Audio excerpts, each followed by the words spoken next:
Hi guys! I'm making another sandwich today, but this one's gonna look a little bit different. Okay, this is our top layer, bottom layer.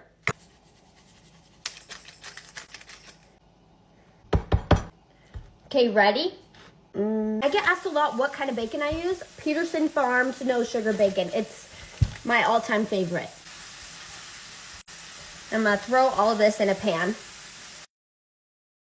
Okay, bottom layer.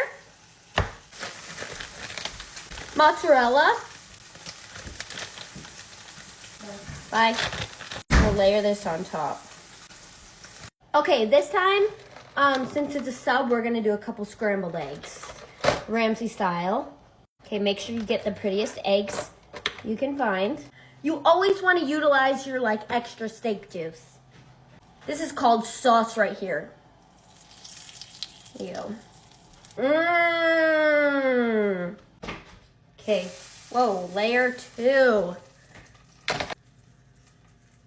I feel like it needs more cheese. Hold on. On top of the eggs. There you go. This is what I call a sub sandwich. Outside.